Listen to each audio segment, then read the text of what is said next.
Esto es Cascabel Digital, bienvenidos. Nos encontramos este día con la doctora Viana Mayno Isaías, quien es experta en relaciones de alianza público-privadas y en el tema energético, manejo de inversiones extranjeras, etcétera. Una persona sumamente conocida en el ámbito que hemos enunciado. Bienvenida, Viana, por aceptar nuestra invitación y empezamos. Muchas gracias, gracias por recibirme. Viana, ¿qué condición técnica es hoy indispensable para que una alianza público-privada sea viable en Ecuador? A ver, técnicamente, primero un poco ambientarnos. Cuando hablamos de alianza público-privada, yo procuro, a pesar de que tengo mi corazón en las APP, soy doctora en eso y he tenido la suerte de poder concretar tal vez el 80% de las que existen en el país. Me refiero a las alianzas público-privadas APP bajo la ley APP que hoy existe, que antes hemos hecho otras sin esa ley todavía.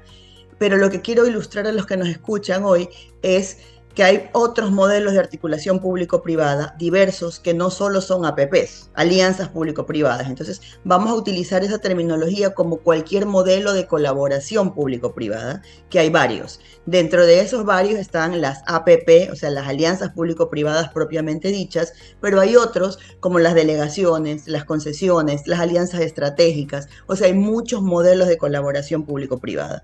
En el Ecuador, que sí es importante decir que no hay tantos como nosotros tenemos en el resto del mundo. O sea, tenemos varios modelos de colaboración público-privada. ¿Qué nos hace falta? Yo creo que no nos hace falta modelos, nos hace falta condiciones en el país que no solo son técnicas en realidad, sino de facilitación de que se concreten este tipo de proyectos, ¿no? Yo no lo vería tanto por el marco regulatorio, que si me preguntas yo lo simplificaría, pero no haría más.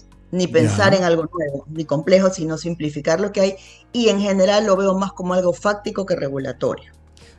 Perfecto. Entonces el problema de las alianzas público-privadas en cualquiera de los formatos que se dé, ¿es un diseño contractual o de ejecución institucional? Yo lo veo desde antes. Creo que sí, lo que dices respecto al diseño contractual también tiene mucho que ver, porque no tenemos contratos preestablecidos o una especie como de modelos estándar, que es lo que se usa en el mundo, que ya recojan todos los riesgos, las previsiones, los impases en el futuro. El tema del arbitraje nos complica bastante, me refiero al arbitraje internacional, pero es que antes de llegar a un contrato, el contrato es como la etapa 3, el borrador del contrato es como la etapa 3. Lo primero es el interés del inversor en el proyecto, y para eso se requiere que estos modelos de negocios, porque son negocios grandes, caros, de mucho dinero y a largo plazo, que esos modelos de negocios sean suficientemente sólidos y bien armados.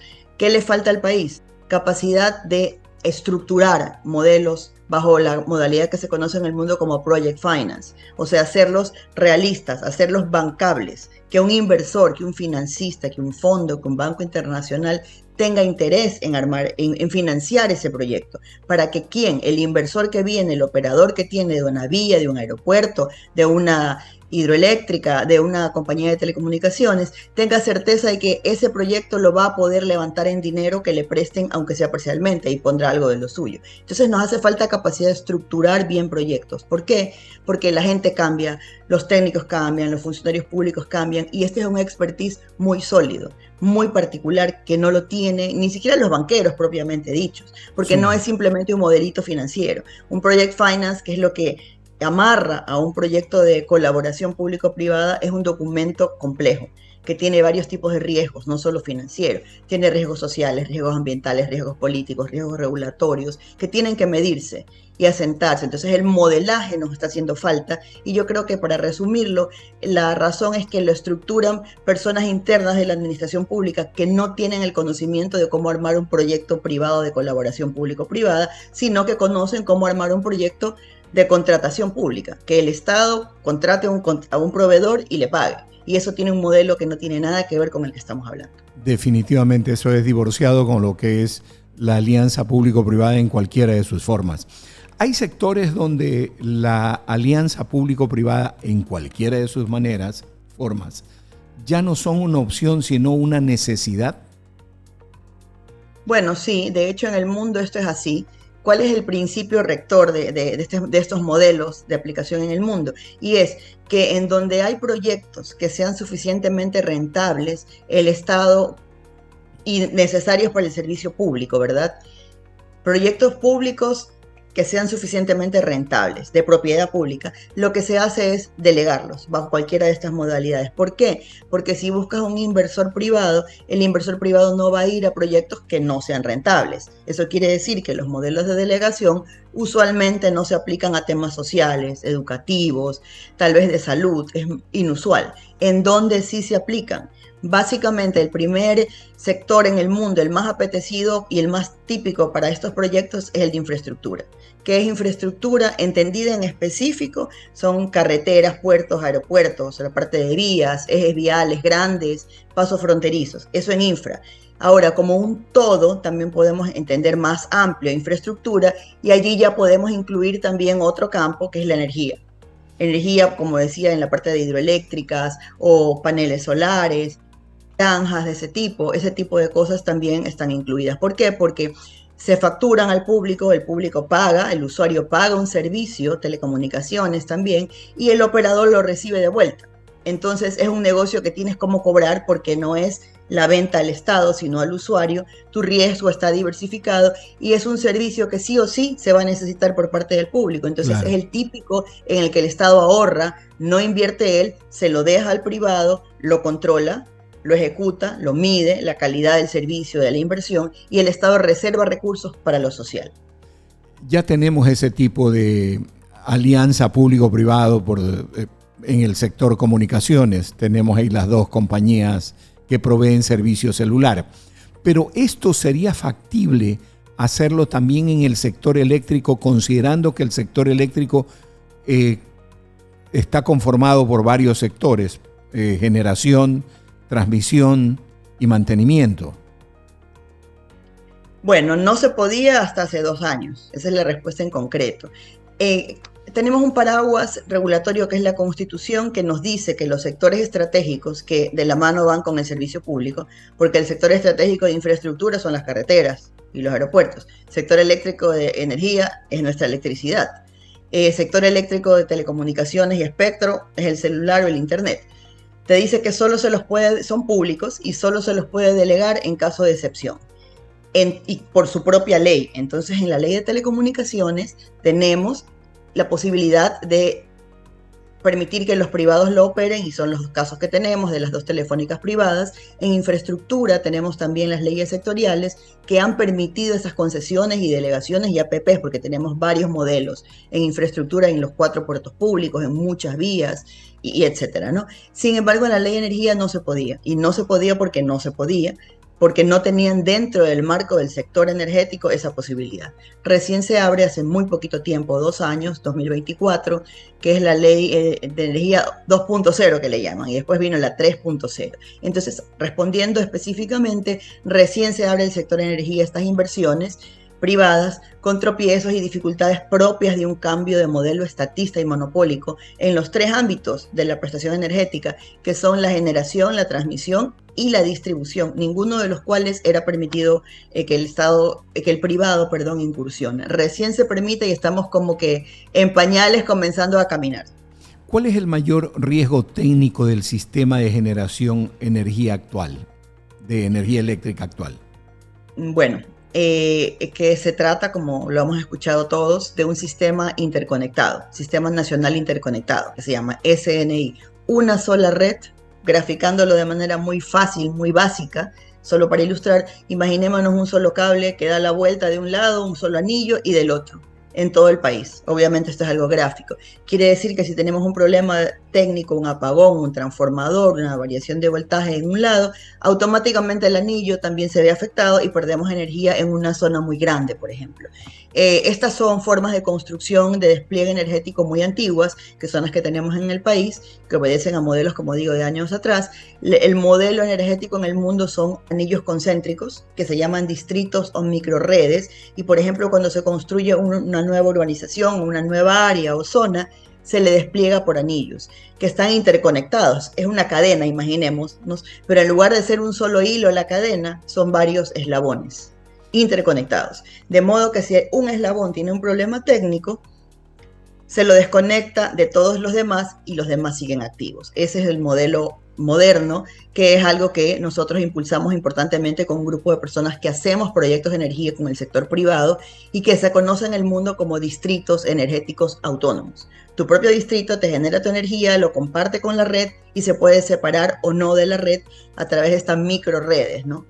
Dentro de lo que me acabas de explicar, ¿qué proyectos entonces de generación de energía son los más urgentes y además viables que podamos hacer en el país?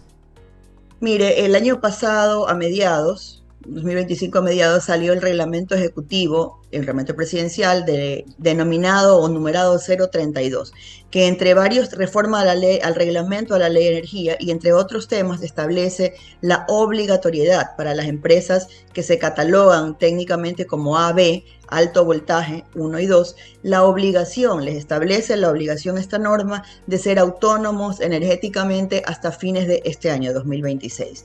¿Por qué? Porque estas empresas son las que consumen más energía y es evidente que quien produce más consume más energía. Esto es un estándar en el mundo. Los países más industrializados, los países más desarrollados del mundo son también los mayores consumidores de energía. Es natural, entonces es bueno que el sector productivo consuma más energía.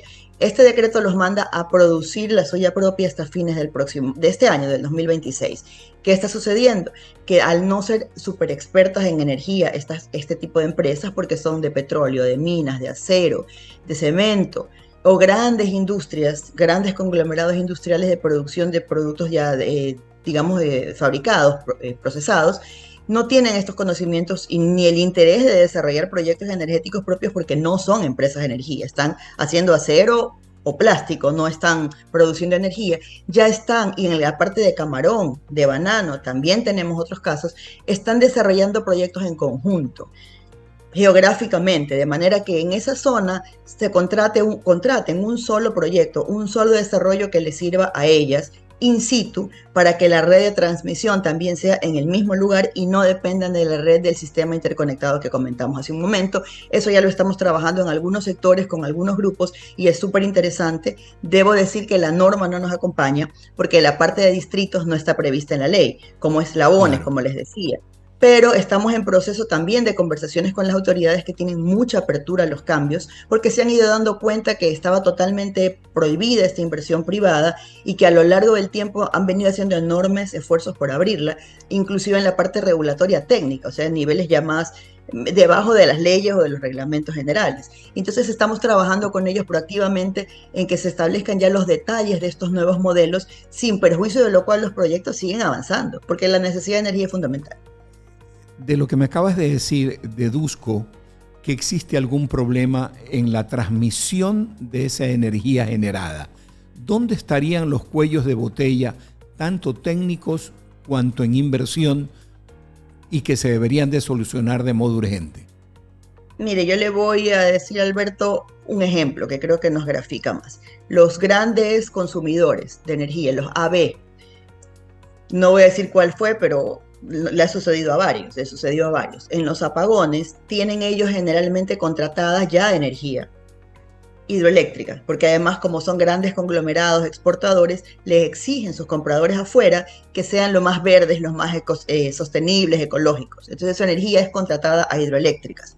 Como nosotros sabemos, las hidroeléctricas están ubicadas físicamente en la Amazonía y en la Sierra Centro-Sur. Sin embargo, muchas de estas empresas AB están ubicadas en la costa o en el norte. Quiere decir que desde la hidroeléctrica hasta el sitio de la empresa tiene que viajar la energía por las redes de transmisión del país. ¿Qué sucedió? Que en los cortes del año 2024, por más que tenían energía privada contratada, porque eran hidroeléctricas privadas a las que les contratan el servicio de energía, estas otras empresas AB que estoy poniendo como ejemplo, les cortaron la luz. Porque al cortar, se corta también la red de transmisión y no puede viajar la energía. ¿Por qué? Porque volvemos a la explicación original, es un solo anillo, una sola red integral, enlazada. Entonces, esta solución de la que estamos hablando, los distritos, refleja que puedan haber anillos concéntricos, pero georreferenciados en el mismo lugar. en la misma zona al menos, de tal manera que no dependan de esta red de transmisión lejana. Y sí, a su pregunta, los problemas que tenemos de dotación de energía en el país son en los tres sectores, en distribución, en generación y en transmisión. Los esfuerzos regulatorios más grandes que se han hecho hasta el momento están en la generación, en impulsar participación privada en generación. Sin embargo, todavía se necesita impulsar transmisión y distribución, porque imaginémonos que subimos toda esta gran cantidad de energía nueva que los privados produzcan a la red y queremos que viaje a otros lados, evidentemente, ¿no?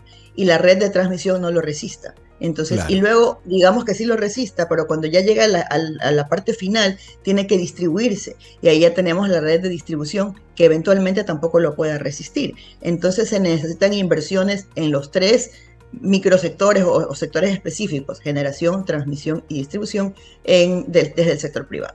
Una pregunta técnica y final.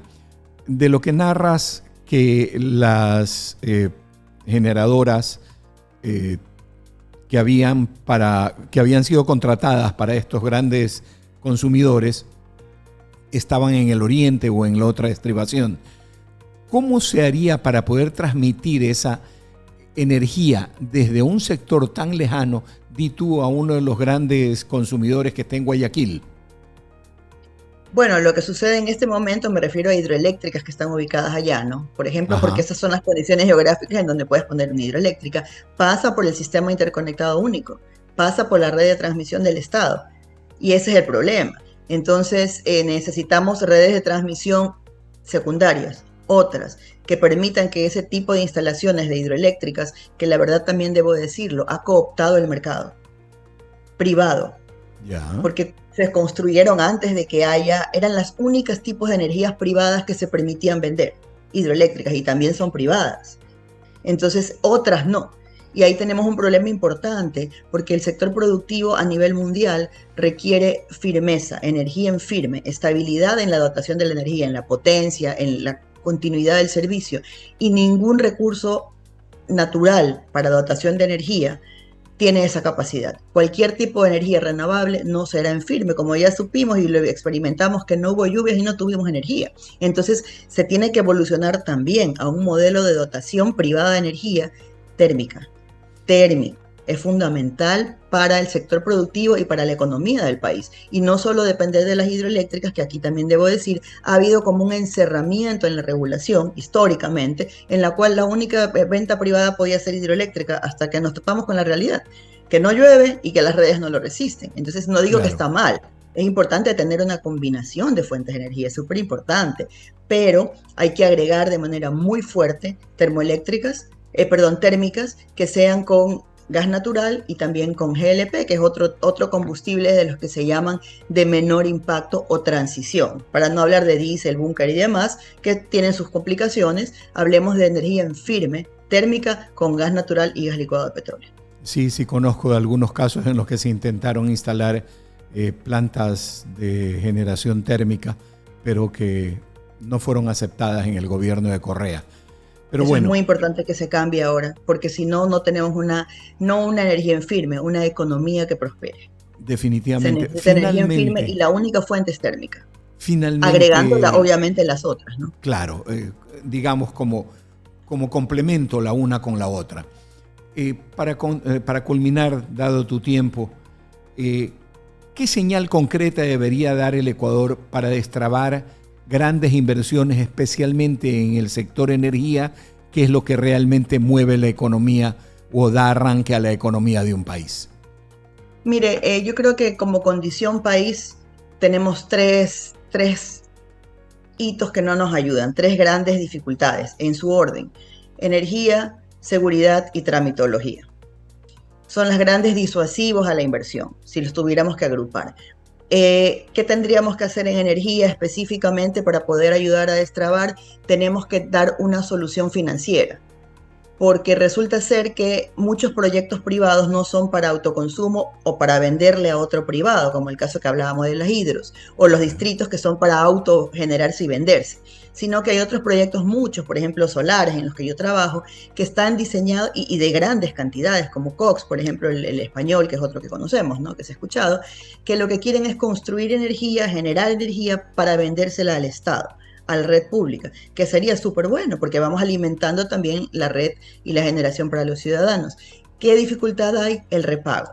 Porque al final, si uno hace una inversión privada de grandes montos, como son estos de energía, pero está sujeto a, digamos, lo gráfico, discúlpenme que lo hable tan básico, a ir a la fila de proveedores del Ministerio de Finanzas para que te paguen, es algo que realmente pues disuade. Entonces, el modelo financiero del fideicomiso de repago de las inversiones energéticas y las garantías que un privado pueda tener de que si el Estado no paga, le pague otro, como el BIT, la CAF, lo cual existe para ciertos casos en otros temas y en energía también, pero pública, debería de implementarse lo más pronto posible para acelerar estas inversiones privadas que ya buscan ayudar a la parte del gobierno. En la parte privada estamos avanzando impresionantemente porque, como usted bien dice, estimado Alberto, la energía es el habilitante fundamental para la producción y para la economía de un país. Y los privados no se están quedando sentados a ver si es que va a llover o no, o si es que alguien más se lo va a resolver.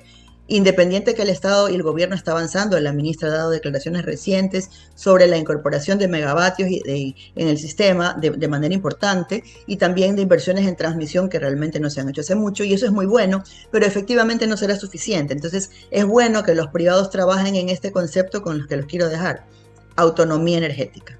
Si una industria en gran escala no tiene autonomía energética, aunque sea parcial, no tiene ningún tipo de certeza en su capacidad de producción y en su escalabilidad. Tienes toda la razón. Se necesita la autonomía y la independencia energética. Muchas gracias, Viana, has sido muy clara en tus conceptos, en explicando lo que se requiere para poder avanzar en el país. Muchas gracias. Mucho. Gracias. Estuvo con nosotros la doctora Viana Mayno Isaías, abogada conocedora de lo que es el sistema de alianza público-privada, ha transitado en el camino de las alianzas en sus diferentes formas por mucho tiempo. Agradecemos muchísimo el que nos haya acompañado y no se olviden, esta entrevista completa la pueden tener en YouTube, en nuestro canal de YouTube. También pueden tener acceso a través de las diferentes redes, Instagram, Facebook, TikTok, en donde pueden tener exactamente todos los conceptos vertidos alrededor de este interesantísimo tema. Estuvo con ustedes Alberto Franco en Cascabel Entrevistas.